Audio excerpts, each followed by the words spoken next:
All right, welcome, kings and queens. We're back, y'all, and we're talking married to medicine. Listen, typically, we do not cover married to medicine extensively like we are or like we have been today, but I feel like there is something here with married to medicine. Now, I've said it before, but let me really emphasize it. Sweet tea, don't make a move yet. Hold your peace. Don't make an abrupt move to leave the show. Don't make an abrupt move to stay. I think they're trying to push you out. I think they're trying to push you out, sweet tea. Let me just say, that's what I believe, strongly believe. That's what it's looking like. That's what it's giving. Now, if you get a group of women that are working that hard to get you out, there is something they don't want you to tap into. There is something they don't want you to know.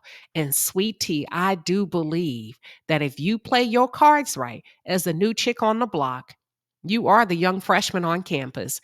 If you can just play your cards right and be authentically true to yourself, you can give all these girls, I said it before, y'all, love her or like her, she can give all of these women a run for their money. And I don't think they want you to have the top spot.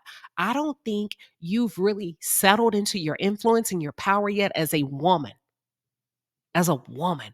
And I think if you do, sweet tea, boom, this could be a takeoff for you. Stay on the damn show. And I'm going to tell you why. Let's talk about it. For those of you who are just tuned in, or if you're new to the channel, welcome to the palace. I am Queen Sheba. I cover a variety of hot topics specific to reality television, but most importantly, I hone in on the psychological and the behavioral traits of the Black experience. Subscribe now.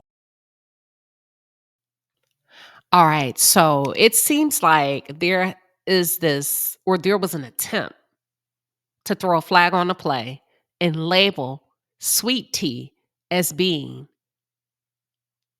somewhat of a how do I want to say that? It seems like there was a ploy working in the background that they were going to try to present her as crazy, as if she has so many mental health challenges. That's what it seems like.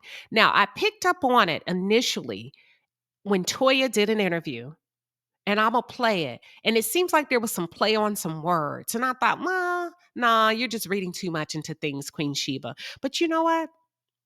Let me play it for you. And tell me what your thoughts are. Now, I want to take you back. And I hope if I can find it, I will share with you. A month or so ago, Toya did come out and mention the word mental health regarding sweet tea. Now, let's check out this interview. Here we go. I feel like when Tisha came on, I saw that. I was like, yes, she's going to be a fun addition. She was going to maybe transition us a little bit. This season was a hot mess with Tisha. It really was. It was one of the moments where she went from being so light to so heavy. And the energy was off for everyone with her. It was not me. It was every single person.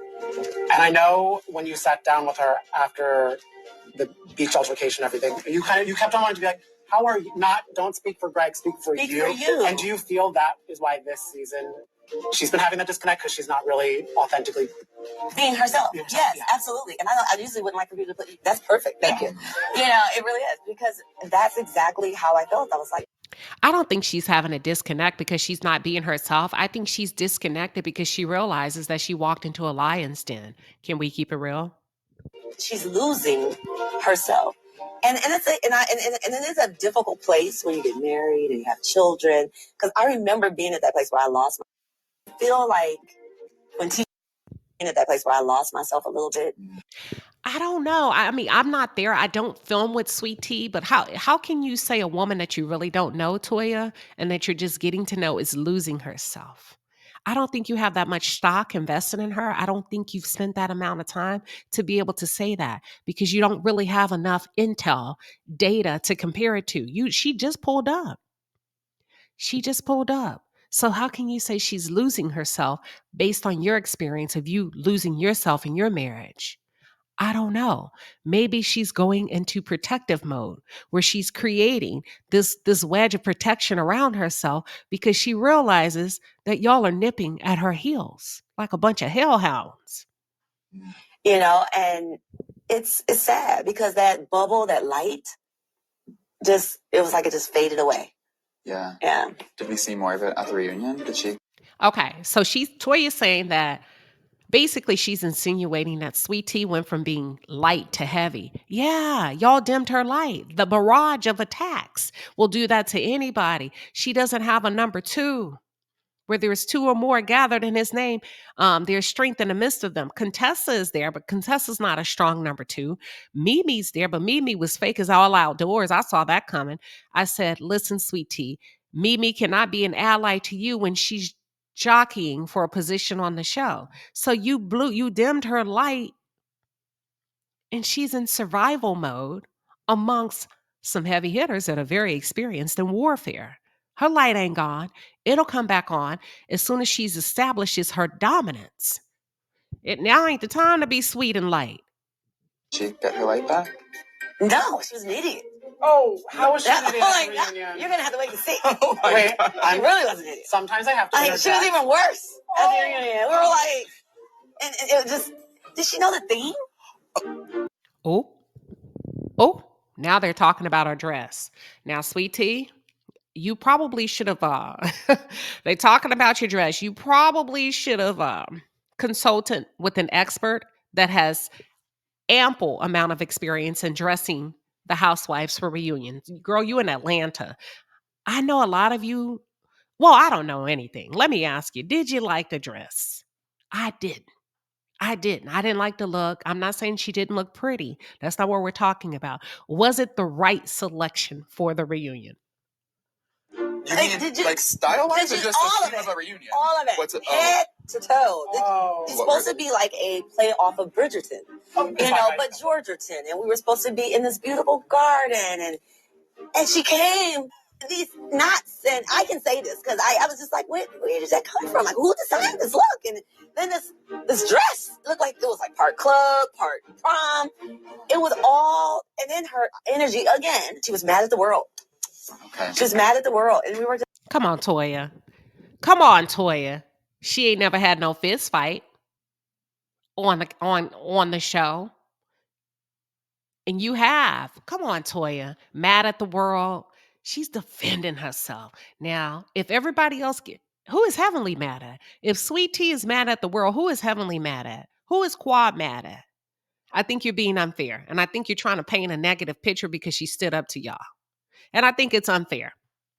I think you're taking her inexperience and you're trying to take advantage of her. we were just like, girl. I think it's at that place where I lost myself. I think she's young. Yeah. And she likes to say we're old. I like to say we've matured. You're wise. We're wiser, and we know. Who told you y'all were wiser? Y'all are not wiser. You're just more experienced with being bitches. You're more experienced with being big bitches on a television show. So you're not wiser. You're more cutthroat. It has nothing to do with wisdom. You're more cutthroat. It's easy for you to do it now. And you can do it with your eyes closed. You know what I mean? You cut like butter. That doesn't make you wiser. It just makes you more experienced in doing badass shit.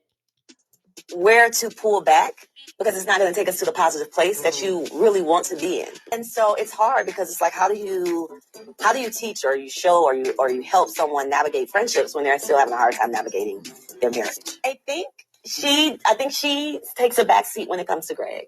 Oh. Why does that concern you on an interview that's supposed to be about you? Why does that concern you on an interview that's supposed to be about you and what you have going on, your life, your marriage, how you're showing up on the show? Okay? You're not in relationship with Sweet Tea. However she needs to get in to fit in her marriage, let her do it. Let her do it. That's her marriage. Oh. And so, it's a hot mess. Very supportive. Mm-hmm. Yes, she is. Absolutely. And I think I joke a lot with my husband and I like to pride myself on being supportive, but I think he likes me because I have my own opinion. Very supportive. Mm-hmm.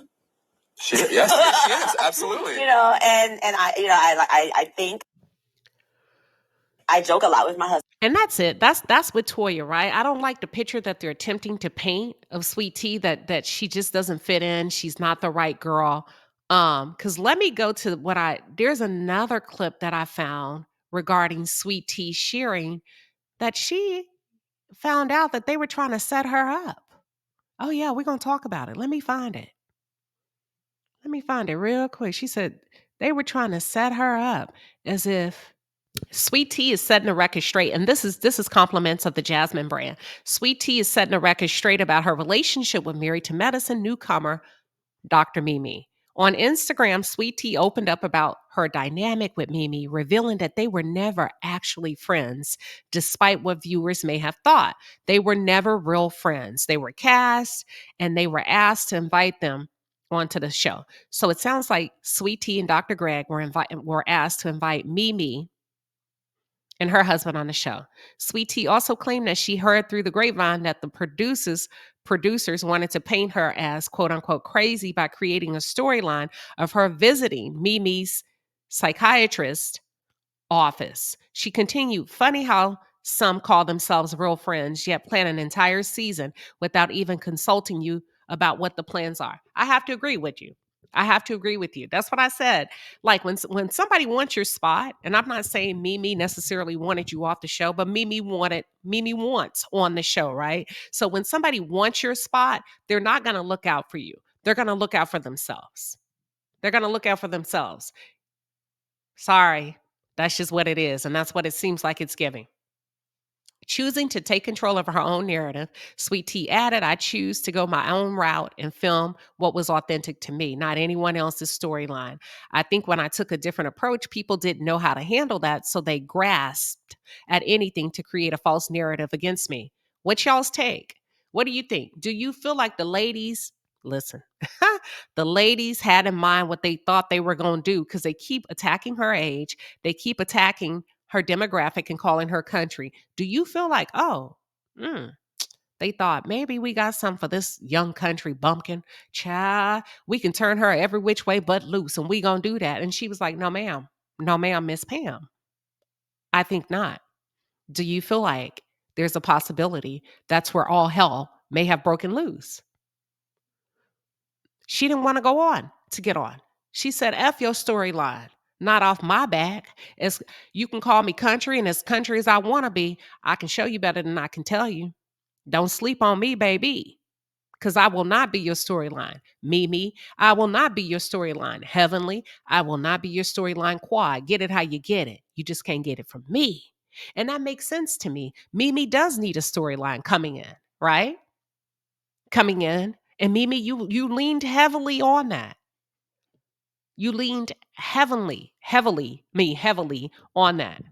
Now, let's see. I think is there a video? Hi, Mimi. Hello. Hey, Hello. Mimi. How are you guys? Hello. This is the scene where, they're kind of having dinner. Mimi comes in, and listen, it's amazing to me that if they were never really friends, now that you go back and watch this clip, you'd be like, damn, y'all show act like it. You look so cute.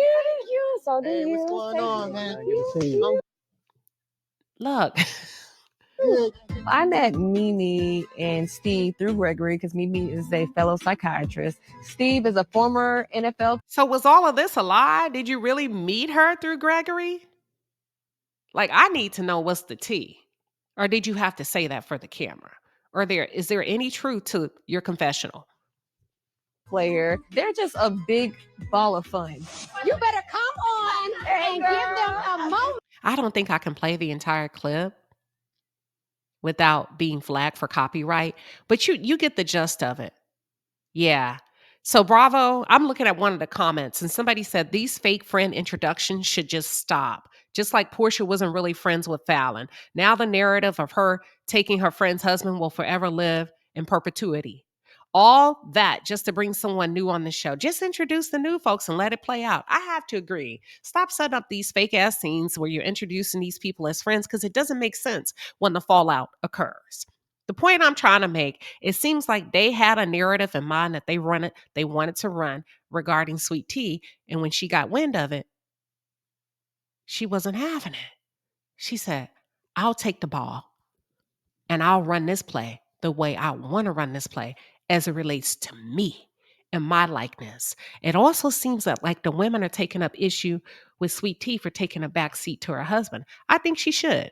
I think she should in this moment because she really doesn't know the players involved. He has a little bit more experience. I'm not saying she should stay there. I think it's a good strategy. It's a good strategy. Period, point blank. And with that being said, let's take it to the chat. What are your thoughts?